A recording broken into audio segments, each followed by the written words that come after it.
दास आज ग्रंथ श्री समता प्रकाश और ग्रंथ श्री समता विलास से दो बातें रखने का प्रयास करेगा। पहला है, राम हमारे हृदय में क्यों नहीं रमते। यह श्री ग्रंथ से समता प्रकाश से है। दूसरा है, राम राज्य का स्वरूप ग्रंथ श्री समता विलास से। तो दास पहले वाणी पाठ के आधार पर राम हमारे हृदय में क्यों नहीं बसते। सतजुगति जो नाम दे आए,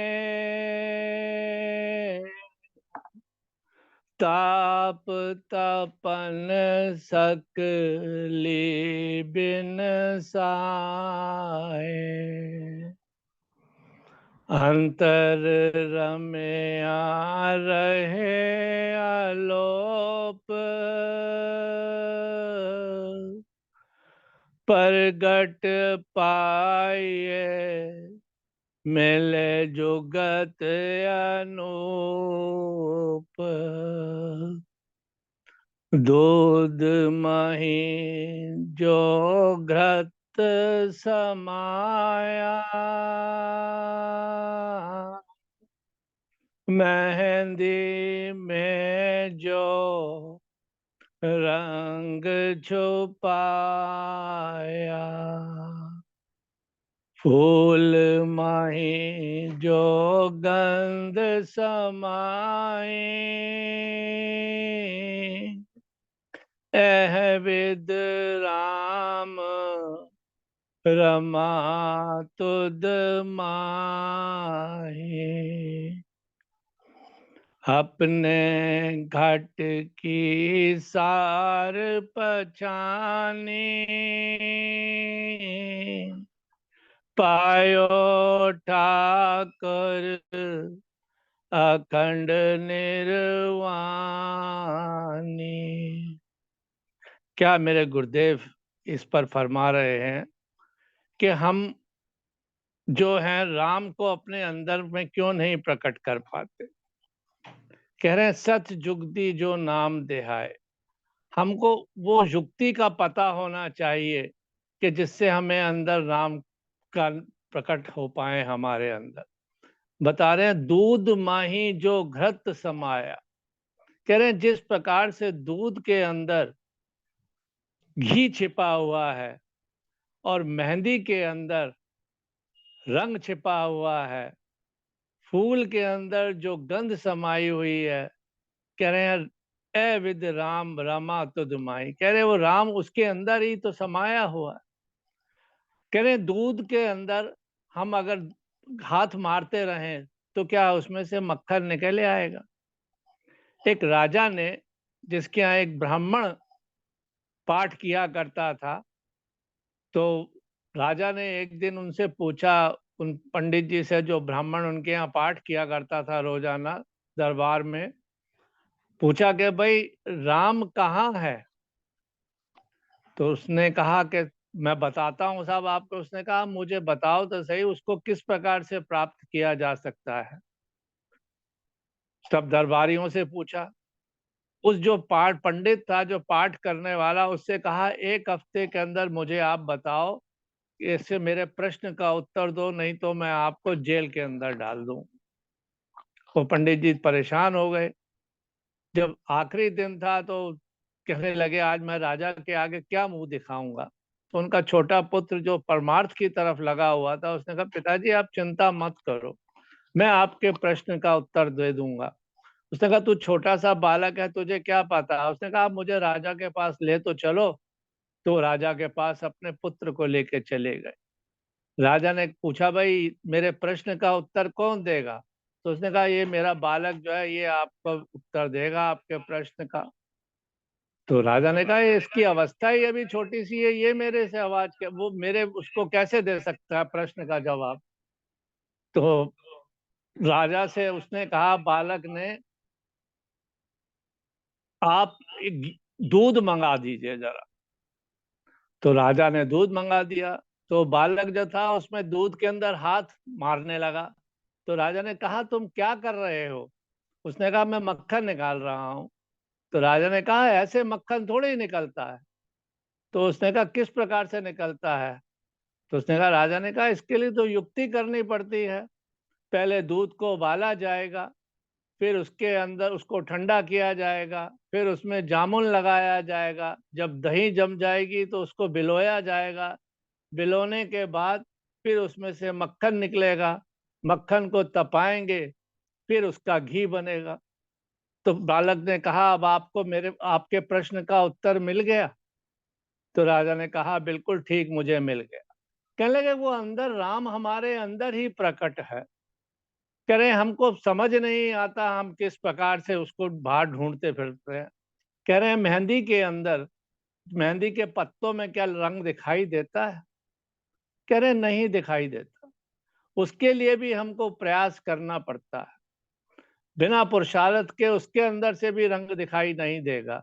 कह रहे हैं पहले लेके मेहंदी के पत्तों को तोड़ो, तोड़ के उनको उबालो, उबाल कर उसको पीसो सिल के ऊपर, बट्टे के ऊपर, देखिए आपके पीसते पीसते ही हाथों में लाल रंग लग जाता है। कहले युक्ति करनी पड़ती है, जो गुरुदेव ने शुरू में ही बताया, सत युक्ति जो नाम ध्याए। कह रहे उसके लिए हमको सत युक्ति करनी है। जिस प्रकार फूल के अंदर हमको सुगंध दिखाई नहीं देती, उसकी हर पत्ती पत्ती तोड़ दो, देखो कहीं सुगंध हमको दिखाई देती है? कह रहे नहीं, हाथों के अंदर देखो, जब पत्ती को तोड़ोगे, वो हाथ से मसलोगे तो उसके अंदर क्या है, हमको उसकी सुगंध दिखाई देती है। कह रहे वो परम पिता परमेश्वर हमारे घट के अंदर ही व्याप्त है, पर हमको दिखाई नहीं देता। क्यों नहीं दिखाई देता? क्यों हमारी वृत्ति जो है बाहर मुखी है। कबीर दास जी ने बड़ा सुंदर फरमाया, कहा वस्त कहीं ढूंढे कहीं, कह बिद आवे ठौर, कह बिद आवे हाथ, कह कबीर ता पाइए जब भेदी लीनी, भेद को जब भेदी लीना साथ। कह रहे कोई गुरु सच्चा जो हमको रहबर मिल जाएगा, तो जो उस भेद को बताएगा कि तेरे वस्तु तो तेरे अंदर ही है, हम कहाँ ढूंढ रहे हैं।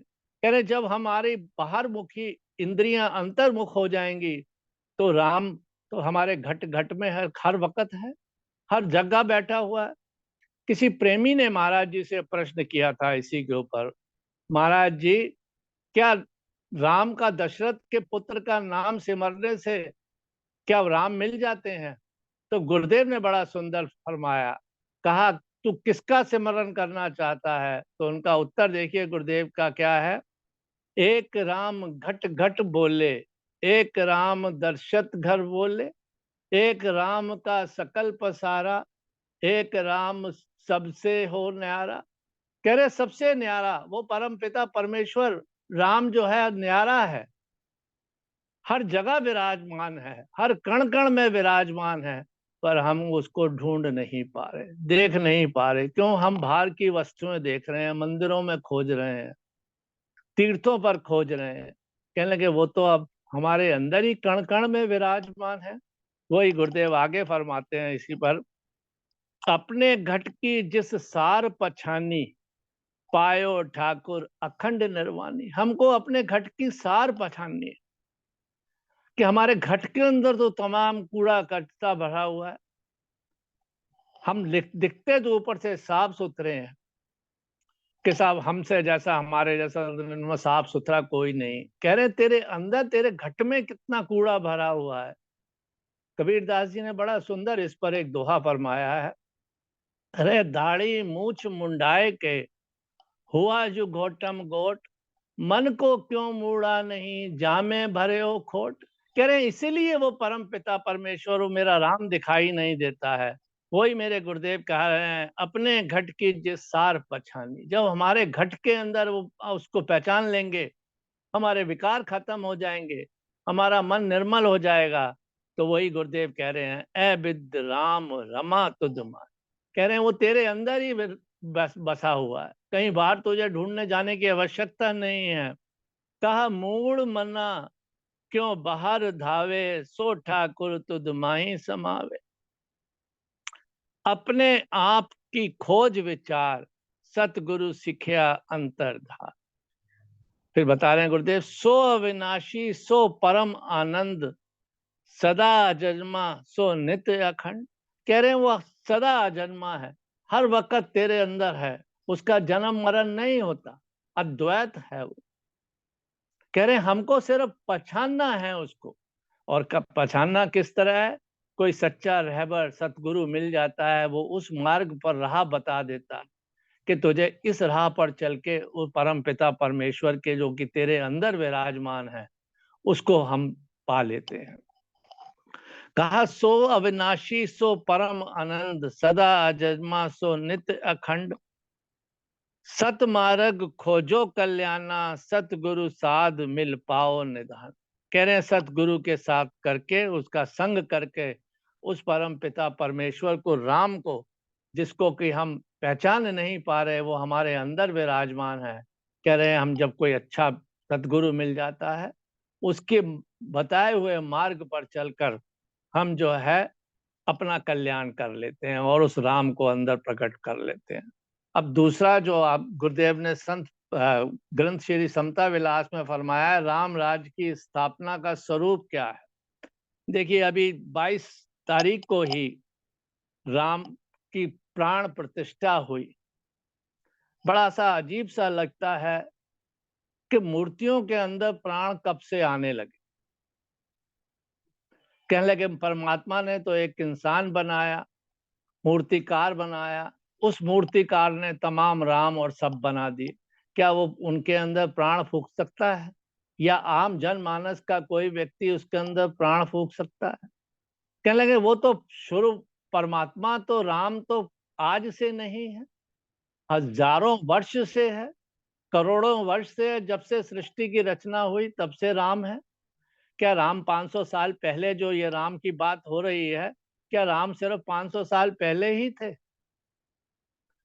कह रहे हैं कभी आप देखिए, क्या 500 साल पहले इंसान का शरीर समाप्त नहीं होता था?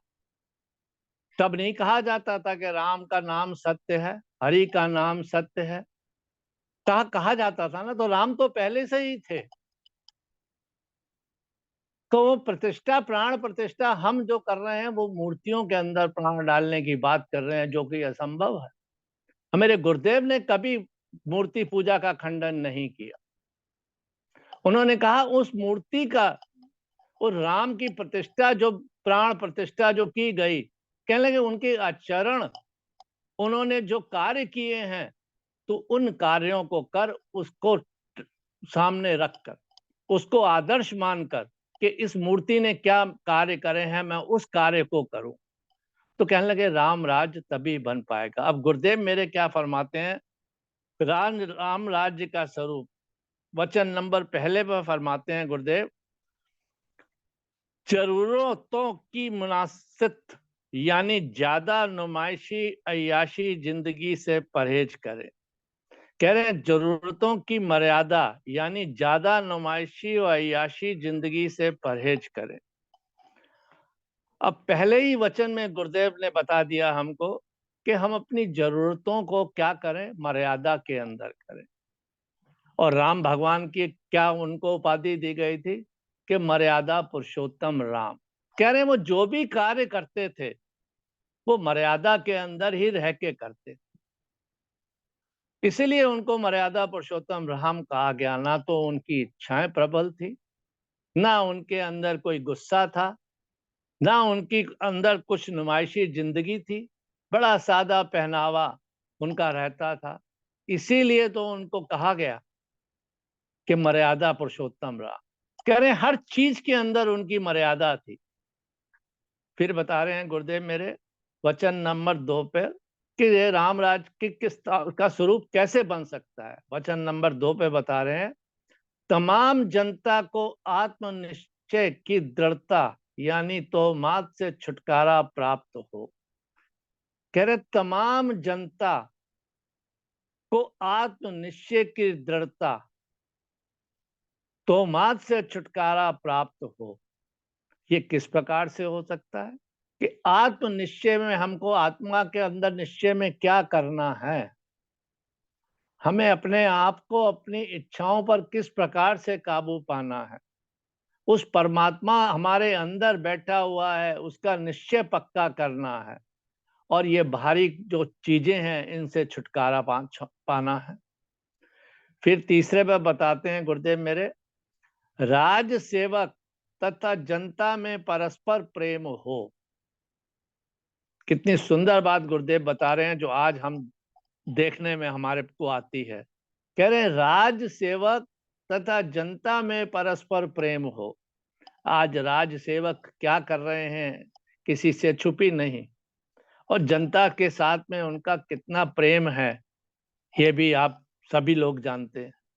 कह रहे हैं जब तक राज सेवक और जनता में परस्पर एक दूसरे से मेल मोहब्बत मेल मिलाप नहीं होगा, तब तक राम राज्य की स्थापना हो ही नहीं सकती।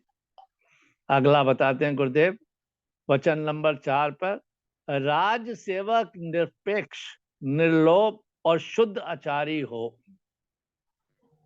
क्या बात बताइए मेरे गुरुदेव में, क्या आज हमको ऐसा देखने में आता है कि राज सेवक निरपक्ष निर्लोभ और शुद्ध आचारी हो? आज किसी नेता के ऊपर भी, किसी राज सेवक के ऊपर भी ये बात लागू नहीं होती है। हर आदमी अपने लोभ के खातिर पक्षपात करके आपस में राग द्वेष फैलवाकर अपना उल्लू सीधा करता है। तो इस प्रकार से राम की जो हम कल्पना करते हैं राम राज्य की, वो तो नहीं हो सकती। आगे बताते हैं मेरे गुरुदेव, विद्या का आचरण सदाचारी यानी ब्रह्मचार्य और सादगी सहित हो। क्या बता रहे हैं मेरे गुरुदेव, विद्या का आचरण सदाचारी। आज विद्या का एजुकेशन का स्टैंडर्ड क्या हो चुका हुआ है, कितना स्तर इसका गिर चुका हुआ है। कहा इसका गुरुदेव बता रहे हैं कि इसका सदाचारी, सिंपल तरीके से इसका जो है हमको पालन करना चाहिए जो विद्या हम लेते हैं, और ब्रह्मचार्य और सादगी सहित हो। ब्रह्मचार्य का हमें पालन करना चाहिए और सादगी हमेशा रखनी चाहिए। गुरुदेव ने हमारे सादगी पर बहुत जोर दिया है। कह रहे हैं जब आपका जीवन सादा होगा तो आपकी जो आपको परेशानियां नहीं आएंगी, क्योंकि जब जीवन ही सादा नहीं, ऐश प्रस्ती फैशन प्रस्ती का जीवन होगा तो सादगी हमारे अंदर आएगी नहीं। जब सादगी नहीं आएगी तो हमारा आचरण भी सादा नहीं होगा, और जिसका आचरण सादा नहीं होता उसके अंदर सादगी कभी आ ही नहीं सकती। आगे फरमा रहे हैं मेरे गुरुदेव वचन नंबर 6 पर, स्त्री जाति की आजादी एक मर्यादा तक होनी चाहिए। क्या फरमा रहे हैं गुरुदेव, स्त्री जाति की आजादी एक मर्यादा तक होना चाहिए। आध्यात्मिक विद्या में स्त्रियों को अधिक दृढ़ होना चाहिए। कह रहे एक लिमिटेशंस के अंदर होना चाहिए स्त्रियों का, और उनका मर्यादा होना चाहिए। उनको पता होना चाहिए कि हमको किस प्रकार से अपने जीवन के साथ जीना है। एक मर्यादा उनको रखनी चाहिए। कह रहे हैं आध्यात्मिक विद्या उनको क्या है, परमार्थ की विद्या अधिक होनी चाहिए। उनका उधर दृढ़ विश्वास होना चाहिए। आज देखिए हम कितनी आजादी दे रखी है। कह रहे मेरे गुरुदेव तो किसी स्त्री को अपने पास भी नहीं आने देते थे। आज देखिए कई संगतों के अंदर क्या होता है, जहां मर्द बैठ के, जहां प्रेमी लोग बैठ के अपना विचार दे रहे हैं, उनके बगल में ही बैठ के स्त्रियां विचार करती हैं। कह रहे कितनी मर्यादा हमने रखी हुई है और कितनी मर्यादा हम तोड़ रहे हैं। मेरे गुरुदेव तो मर्यादा का और सादगी का बड़ा जोर देते हैं। किस प्रकार से हम कार्य कर रहे हैं। फिर कह रहे हैं तमाम नशे और नाकिस गिजाओं पर पाबंदी होनी चाहिए।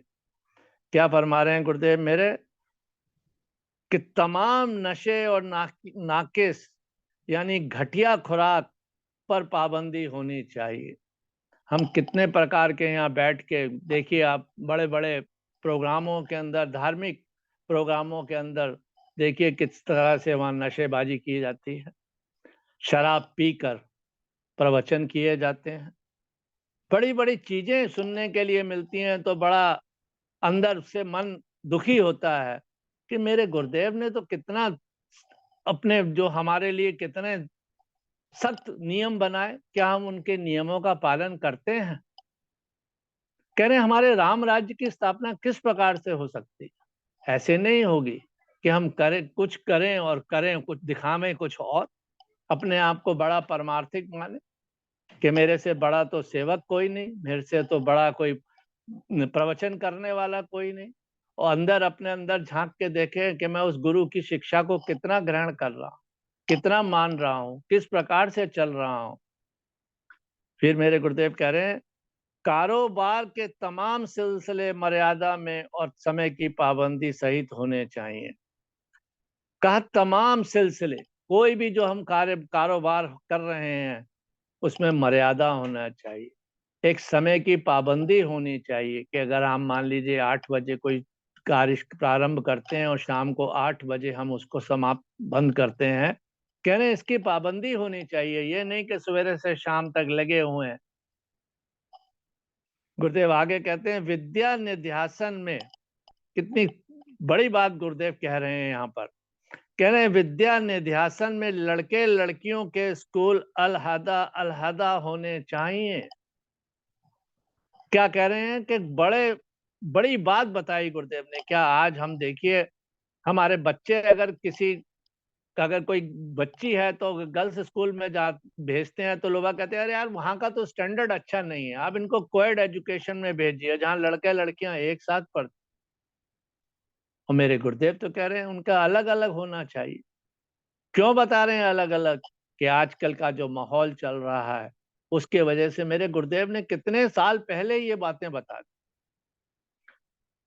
कहा एवं सदाचारी जीवन अनुकूल विद्या का प्रबोधन होना चाहिए। कहा सदाचारी जीवन और अनुकूल विद्या, ये दो चीजें गुरुदेव ने जोड़ दी। फिर कहा सदाचारी जीवन कैसे होगा? जब हमारा खान पान सादा होगा, हमारे इच्छाएं कम होंगी, फैशन परस्ती नहीं होगी, खान पान हमारा स्वच्छ होगा, कह रहे हैं तब हमारा जीवन सदाचारी होगा। फिर गुरुदेव कह रहे हैं हर एक किस्म की विद्या का जो जो अधिकारी होवे उसकी वैसी ही सिखलानी चाहिए। जिस चीज का वो अधिकारी हो उसको उसी हिसाब से उसकी शिक्षा को ग्रहण करना चाहिए। आगे बताते हैं गुरुदेव वचन नंबर 11 में, राज का बढ़ता हुआ धन ज्यादा से ज्यादा विद्या निध्यासन में खर्च करना चाहिए। कहा राज का बढ़ता हुआ धन ज्यादा से ज्यादा विद्या निध्यासनों में खर्च करना चाहिए। अब राज का जो हमारा पैसा बढ़ता है या राज के अंदर अच्छा राजकोष आता है तो गुरुदेव कह रहे हैं उनको विद्या के अंदर ज्यादा से ज्यादा स्पेंड करना चाहिए। क्यों बताया गुरुदेव ने विद्या के ऊपर? कहा जब एजुकेशन होगी तो हमारे को ज्ञान होगा, जब ज्ञान होगा तो हमें पता रहेगा कि हम किस मार्ग पर चल रहे हैं।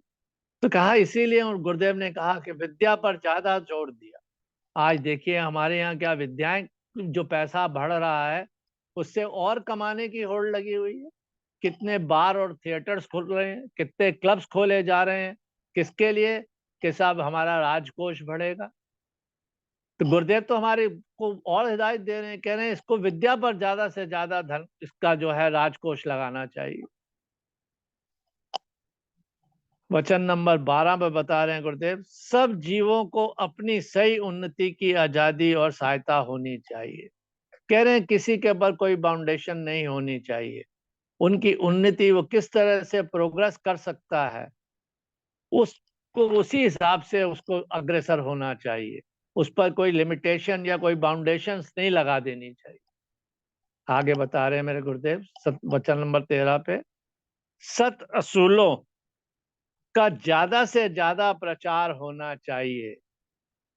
क्या फरमा रहे हैं मेरे गुरुदेव? सत उसूलों, सच्चे असूलों का ज्यादा से ज्यादा प्रचार होना चाहिए। यानी सादगी, सत्य, सेवा, समानता, प्रेम आदि महागुणों का अधिक से अधिक प्रचार होना चाहिए। ये मेरे गुरुदेव फरमा रहे हैं। क्या बता रहे हैं? सादगी, सत, सेवा, समानता और प्रेम आदि का महागुणों का प्रचार होना चाहिए।